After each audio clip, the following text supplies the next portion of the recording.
What is good, y'all? SG Game, man. It's your boy SmooveGotGame back with another Indianapolis Colts rebuild video, baby. And today, getting set into another year two. Sorry about the no upload last Friday, you guys. I went out of town, so I did not get videos up in time, but we'll making it rain all through the rest of the week.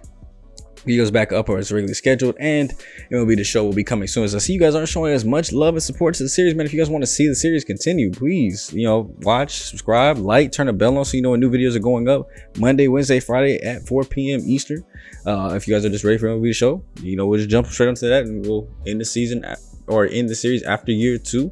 But here in this game, we will be praising Anthony Richardson because he's been having a phenomenal season up to this point, leading us to a 3-0 record, putting up phenomenal numbers, getting the interception numbers lower, obviously other than the first game where he kind of had a little hiccup.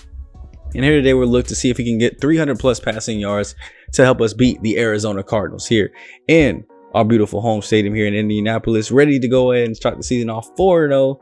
If we possibly can here, a little bit better start than we did last year. We see numbers from last week. Taylor also dropped 113, 4 rushing touchdowns for us, but we're going up against somebody that is no slouch at all. Eric Sherman, the highly touted rookie from last year's draft, leading this Cardinals team to a very good record with some new faces, man. I mean, this team is now experiencing Derrick Henry in the backfield, a decent receiving core that he's throwing to, but I think if he had some better weapons, this team would probably be a little bit stronger. And today they're going to have to come out and battle against our guys. As you know, Richardson has his weapons all lined up, but it's going to be up to the defense to go and shut down this offense and set us up in a good position. Eric Sherman this year already at 561 yards, only 3 touchdowns to no interceptions, despite it being 3 games into the season. So I'm only averaging like 1 a game. But that's what happens when you have the Derrick Henry in the backfield and they're already going to him here to start the game off early.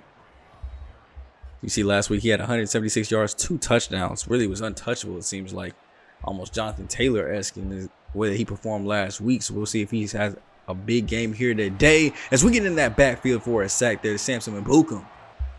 Honestly, should have got charged for the full sack there, but it is what it is. 3rd and 17 now, dropping back. Sherman over the middle, right to John Peppers. The rookie going to take it all the way back. He's got the quarterback to beat. Jukes inside, stiff arms him, but then gets taken down by the rest of the offensive line. Not able to take it back for his first career pick 6. But does get his 2nd career interception here. Getting that all the way down to the 3-yard line. You see, that was perfect way to play the in route there to get that jumped off. And our offense that's already good now has short field position, which not able to at least score on 1 play here. So, take a little bit more time as we got 2nd and goal here. Stepping back to the gun. Richardson, handoff, Taylor, easy carries. Another touchdown here in today's game for last week, getting 1 early here today. And already getting into the cribbo to give us a 7-0 lead.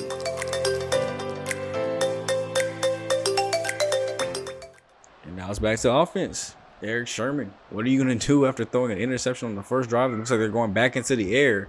Going to continue to try to pass this one over the middle, and that's a great catch. Wide open. I don't know who was supposed to have the deep third, but Wilson was wide open for a little post route at the time. It looks like we were probably in cover 3, maybe man. Here, this is definitely a cover 3 as the out route wide open. Vince Anthony not going out to cover it for whatever reason, as they have easily just on 2 pass plays gotten the ball into their side of the field, and now they're looking like the actual offense that can put up some points here, going out to the out route again. 3 for 4. So outside of that interception, he's completed all of his passes to his team. Read option, no RPO, throw out into the flats. Getting a little bit tricky here. Didn't work too well, though. 3rd and 2. Straight handoff to the king himself, right up the middle. And why not just go ahead and let that man lead you as Paris Johnson Jr., starting offensive lineman here for the Cardinals, going down with an injury. Leading them to go into the empty set here. Little tight end screen works beautifully as they're able to go and get up the field for the first down. That's Knox over for the first down catch there, just kind of flipping his hips around, getting a block from his offensive lineman and taking that one up to the 9. They're going to stay in the gun here, throw it right over the middle. That was too easy as Dawson Knox catches 2 back-to-back passes, gets into the end zone and gets jiggy with the knees, the shoulders, the head, as he goes in and ties up this ball game for Arizona, giving our offense a chance to step on the field to move down the whole length of it. And here we're already starting off with the triple option. Toss out to Jonathan Taylor, who breaks 2 tackles and finally gets taken down by 2 defenders at the 38-yard line. Staying pistol here. Anthony Clean drop back, throws it out to the flats, and we've got our man too as well. We can hit the out routes just as well as they can. Remember, still no Kyle Pitts as he is out with an injury, so that is Woods in there, and then the rookie Max McCain starting off the game for us too as well.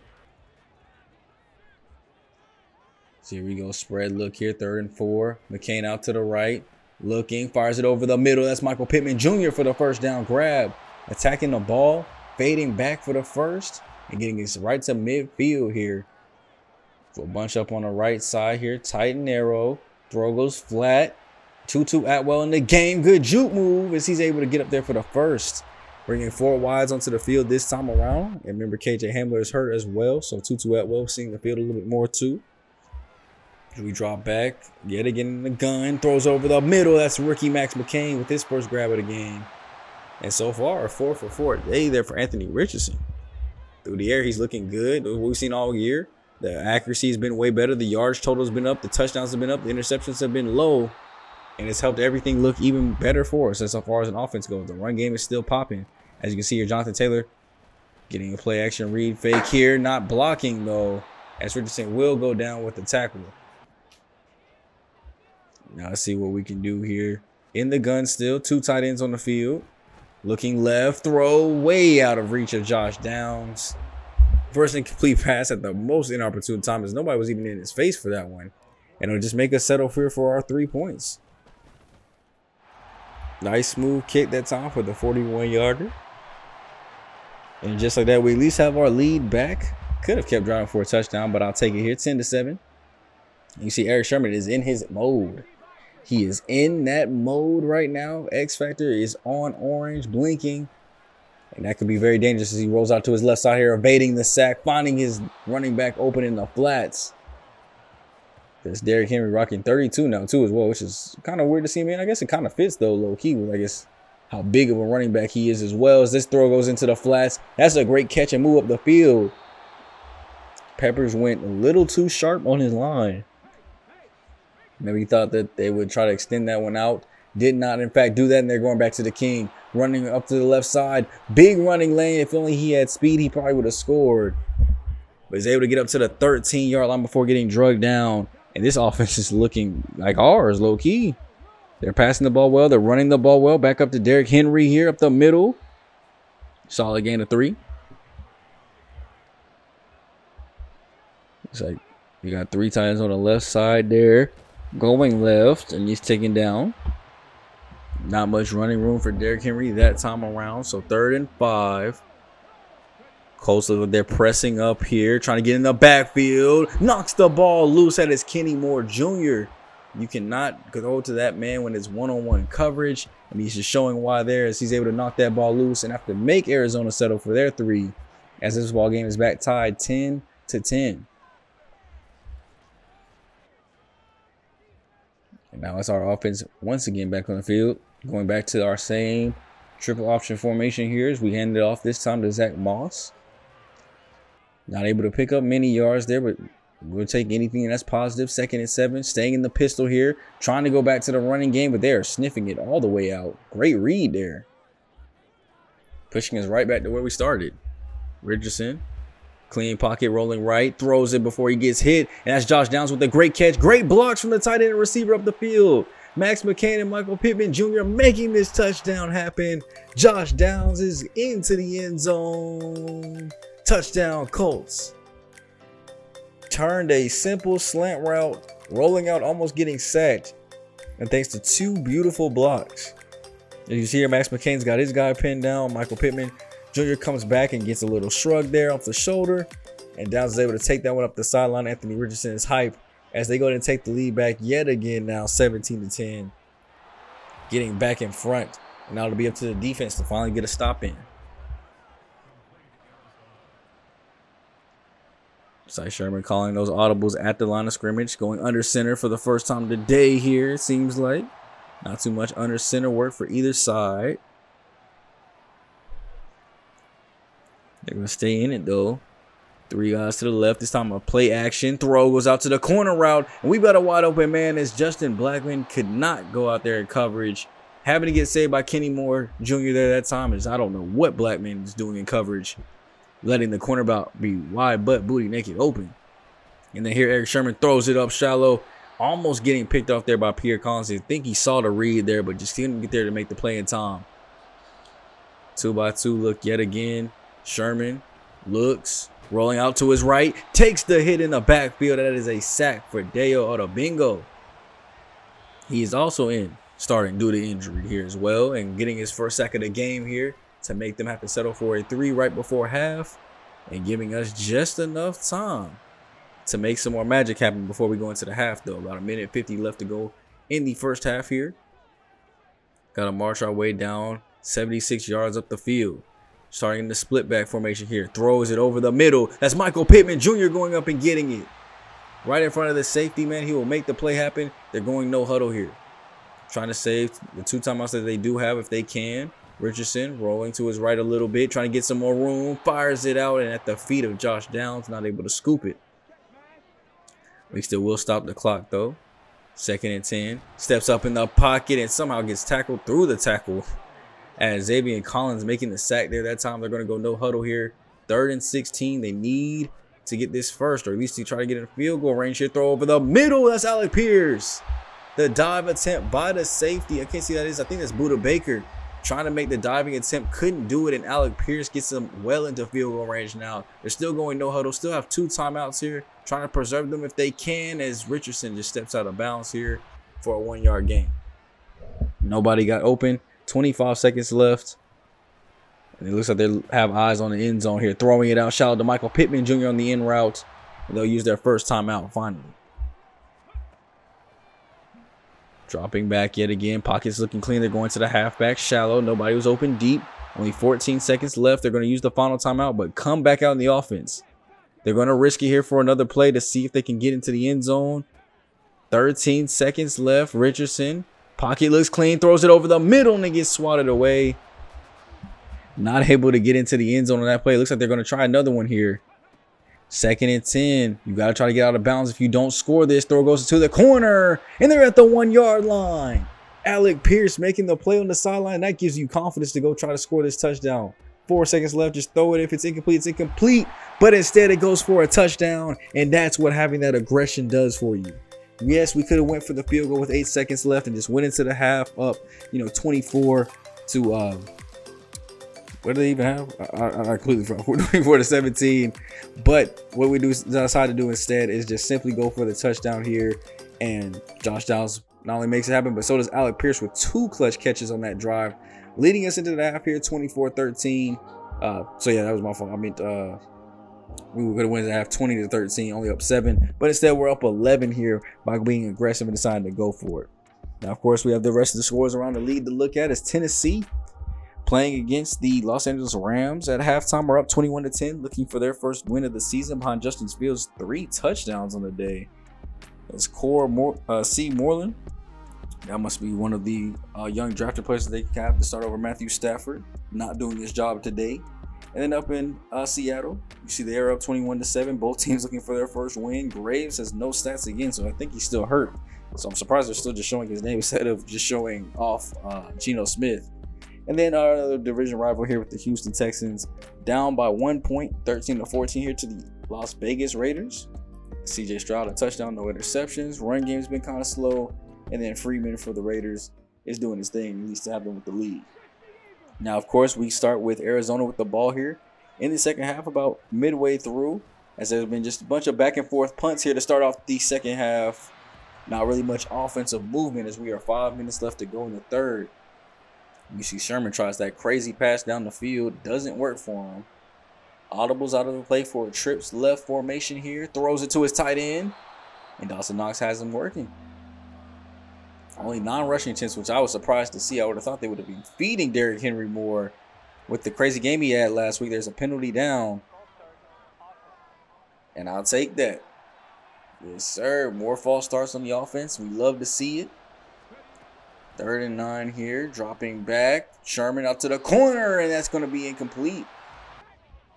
So yet again, another 3 and out. And that's pretty much what this whole half has been now. They were thankfully backed up far enough to where we have good field position here, though. We don't need much just to get in field goal range. But we're going to go for it all to the rookie, Max McCain. getting swept up off his feet, got wide open on that wheel route up the sideline, and gets us up to the red zone.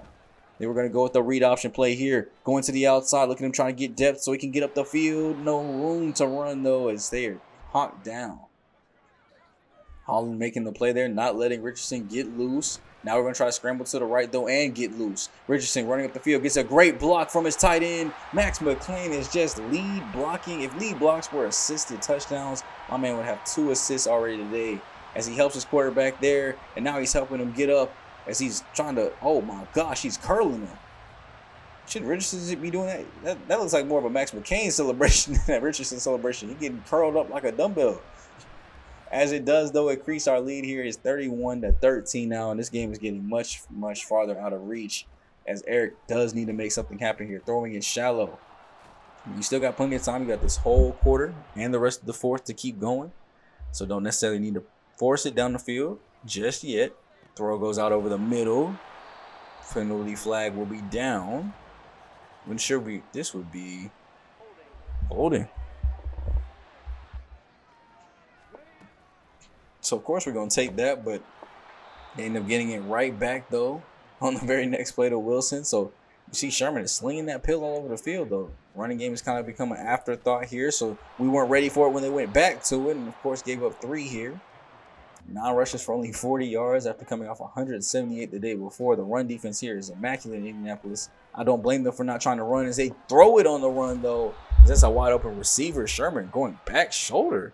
Rolling to his left, finds Brandon Cooks there to the right. And he's going to roll out to his right this time. This time he looks like he's going to take off up the field as he slides down before getting hit by Dale.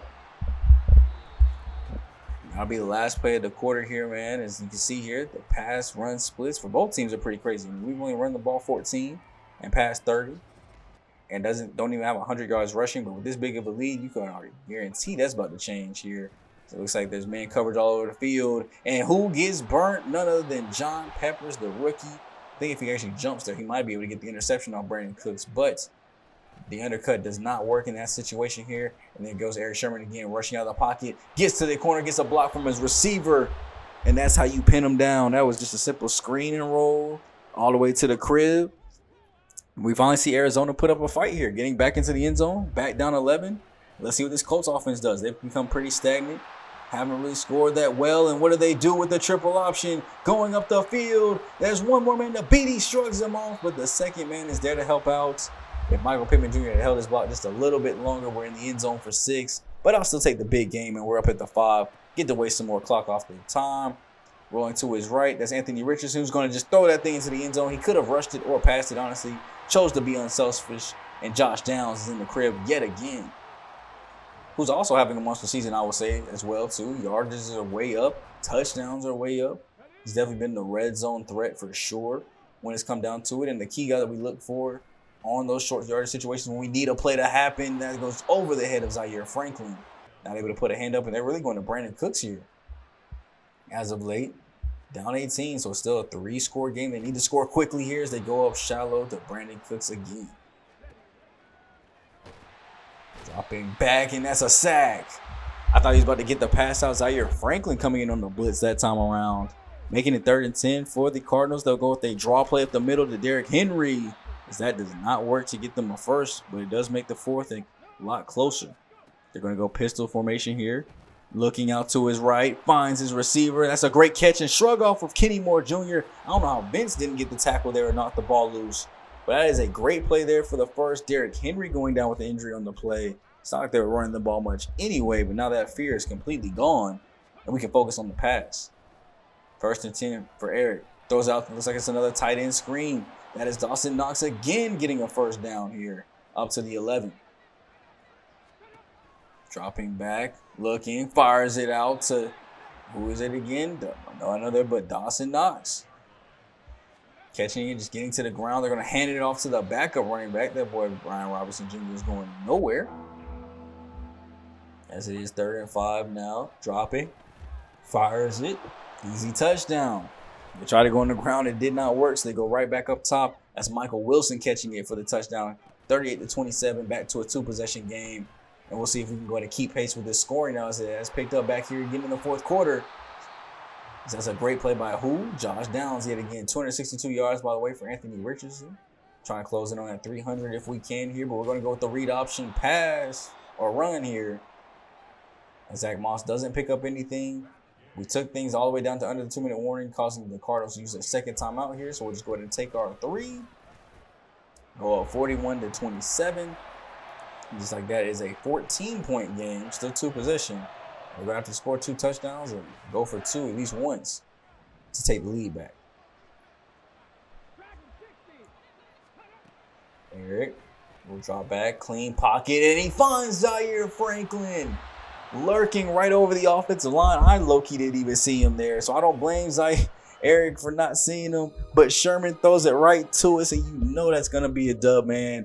No divisional opponent, so no reason to run up the score. We just run out the clock, basically. They had one timeout left. Got that up off the board, hit our victory formation, and we end up walking out of this game with a W. Starting off the season 4-0 and still on a major win streak. I think, what does that make us now? 16, 19, 23-0 since our loss as a head coach. So we're 23-1 in our career as a head coach here. One of the worst games that we've seen from Anthony Richardson this year, which is basically his average game from last year. 51.6 completion percentage. And of course, that fourth quarter was heavy. We gave up 14 points, which was more than we had given up all game to them. We only able to get 10, but by that point, the game was pretty well in hand. You see 591 total yards on the day. No turnovers, while we were able to give 2 of them to them, or we got 2 of them from them, didn't give up any. And then the red zone, 5 for 7, while they were 5 for 5, so we got to keep up our percentages there. But time of possession, pretty even, honestly, for both sides for such a high-scoring game and how quickly we were scoring. They actually ended up with more time of possession than we did. Eric Sherman, 26 for 38, 319 yards, 2 touchdowns, and 2 picks. Richardson didn't get his 300, but did satisfy with 3 touchdowns and no interceptions. So a great job not turning the ball over. Also rushed for 28 in the touchdown himself. Taylor, 141 in the touchdown, so you knew he was fantastic. And I think they should have gave the ball to Derrick Henry some more. I mean, he was 4.5 a carry. I think it could have at least helped them slow down us getting the ball back. Possibly could have helped them at least make the game closer. But Josh Downs, 4 for 110, 3 touchdowns. So almost all of his catches were touchdowns, and he even had a drop today too as well. He was pretty much our only bright light there as we spread the ball around quite a bit everywhere else. Pittman Jr. kind of being underneath. Max having that big play down the field. And Tutu Atwell kind of most of his stuff was just rack yardage there after he caught his short little pass. Defensively, did a phenomenal job here. You see Vince Anthony with 5 total tackles, so he did a good job. Kenny Moore Jr. too as well with 5 total tackles. DBs was really inactive up there in the backfield and tackling their receivers down, which was great. Deo 1.5 sacks, Zaire with a sack and interception to go along with John Pepper's interception too for us. I wish that would have been a pick 6. That would have been a crazy way to start the game out for us. But, you know, we didn't have the game he set out for, but we did get the win. So hopefully he isn't too hard on himself. Can we still get some XP for the QB? At least give me like 1,000 maybe? Because, I mean, he still did have a good game. 3 touchdowns, no interceptions. That's not bad at all. It's not like my boy with booty cheeks out there. So I say still let him get some work. +5 medium and deep accuracy for the next game. I guess we'll take it. You know, help us pass the ball a little bit better against the 49ers, who it looks like will actually have a heavy rain game here today. Looks like we have a trade offer as well for Samson and Bukum. And then we got to look at our players ready to negotiate too, as well as we are 4-0 on top of the division. The Jaguars are 3-1. So we have that to at least look out for. You know, the Jaguars are behind us, but looking good. We'll see if they slide like they did last year. As far as the rest of the NFL, you see the Jets are also 4-0. So there's a force to be reckoned with. The Dolphins are 3-1. The 49ers are 3-1. The Rams are 1-3. Kind of looking up some of our next opponents. You see Richardson there is now leading the league in passing yards with Lance Klein and Josh Allen behind him, but 1,160 and 12 touchdowns through the first 4 games of the year. Why not just go through a quarter 1 check of the stats here? 64% completion percentage too, puts them on par with everybody else. 12 touchdowns, only 4 interceptions, averaging 290 yards a game. Only 5 sacks as well. So the offensive line is doing a good job of keeping him upright. Jonathan Taylor averaging 5.9 yards a carry, 6 touchdowns. That's a little bit lower than what he's at last year, but already over 500 yards through 4 games. Can't really argue or be mad at it. 4 touchdowns there as well for Anthony Richardson. Josh Downs is up to 5 touchdowns, 304 yards and 20 catches. Pittman Jr. 15 for 282 and 2 touchdowns. Kyle Pitts, even though he's been hurt, the 6 for 122 and a touchdown. Jelani Woods is 3 touchdowns off of his 4 catches. So almost all of his have been good. And then the rookie Max McCain is only at 4 for 81. Haven't really gone to our tight ends much this year since Kyle Pitts' injury. Defensively here, Zaire Franklin looks like he's leading in tackles with 36. Deo leading in TFLs with 8. So no DeForest Buckner up there. Also leading in sacks with 4. And he hasn't even been starting that long. Samson Ebukam with 2. Sacks right behind him. But Deo doesn't even really start. I mean, he starts as the rush defensive end, I guess you could say technically. But still hasn't really had as much plays as everybody else. And he's really breaking out this year. So it could be a potential, maybe let him start. And that's why Samson Ebukam actually is on my trade block. And we might be looking at some potential trade options for him. Maybe get back in the first round or second round or something. See what we can get for him. John Pepper's leading the way in the team with 2 interceptions. Zaire and Kenny both each have 1. But good job to the rookie leading at least the team in those INTs. Now we're going to go look at the NFL stats too as well. You just get a quick look around the league. See how everybody else is doing. A lot of people on the AFC side or NFC side with 2 interceptions. John is the only one on the AFC side with 2. Sacks wise, Quentin Williams leading with 7.5. Michael Parsons with 7. On the NFC side, then we go over to receiving to see how everybody is doing in that category. Justin Jefferson leading the way in yards with 372. Brandon with 353. Jamar Chase 338. Kendrick Bourne 333. 4 touchdowns for Brandon and Jamar Chase too as well, but 5 with Josh Downs is leading the NFL. So good job at least having 1 leader in the receiving category statics. You see a lot of people with 4. Cade Oden leading tight ends with 4 touchdowns there catching. And then Breece Hall, the new backup here, is 403 yards. It's slightly behind Jonathan Taylor. Obviously, no CMC as he is actually, surprisingly enough, hurt. That's the reason why he is not showing up here on this list. I did go check. He is hurt right now, or at least for the beginning part of the season. We'll have to double check and see if he's going to be hurt for our game. But Jonathan Taylor leading with 6 touchdowns with a couple other people. And then Anthony Richardson, we already know he's leading in yards, but the only 3 people with over 1,000 is Josh and Lance. Fields right behind them at 997. Lance is now a superstar too, by the way, 80 overall strong arm, so he's developed quite nicely. You see Richardson only star dev at 83 strong arm, but he's getting a bunch of boosts right now, so he's looking like a 90 overall with the temporary boost. His 12 touchdowns is leading the way. I'm glad the interception totals are low at 4. I want to see if we had any other kind of movement here. Trevor Lawrence now on the Falcons at 948. Looks like completion percentage is also good. I mean, he's only got 68 completions compared to 106 attempts too as well, but Tua also has 106 attempts, so it's not like he's throwing the ball significantly less than anybody else. Jordan Love also has 12 touchdowns, but no interceptions. Goodness. My boys out there playing elite. Justin Fields 10 for 4. Burton is 10-0. Jared Burton. Remember how bad he was with his interceptions last year with Tampa Bay. He's starting the season off with no INTs. I know that comes as a big shock to a lot of people. What is he now? Star development, 78 overall. See, last year 21-15, slightly over 3,000 yards. This year around, only 10-0, and only 3 sacks. So maybe the problem was the pressure in the backfield, forcing him to get the ball out a lot quicker. Already averaging more yards per game, more yards per attempt. Completion percentage is around the same amount of mark. Could end up being a tough quarterback for the NFC South for sure. Definitely could turn up to be one of those guys that comes in and leads that team to a potential playoff spot. So that'll be where we kind of settle the video off for now, man. We'll get into, like I said, looking at those negotiations, the heavy rain, the trade offer, and getting into a very good contest here against the San Francisco 49ers, who we thought we might be able to face last year. Didn't. They are 3-1 this year, haven't lost a step. And we're gonna have to look to see if we can go into this town, beat this team, and keep this lead that we have on the Jaguars. So you guys are ready for the next episode. Make sure you guys hit it with a like, comment, and subscribe. It's your boy SGG. Make sure you guys are still showing the love and support for the series. Otherwise, we will, end it early. If you guys are not, enjoying the series as much anymore, maybe we got to it a little bit too late. We will be on it more soon to release date on the next Madden, and MLB The Show is on the way here as well. So I hope you guys are enjoying the series. It's been your boy, Coach Cooper, and I'll catch you guys next time, man. I'm gone. Later.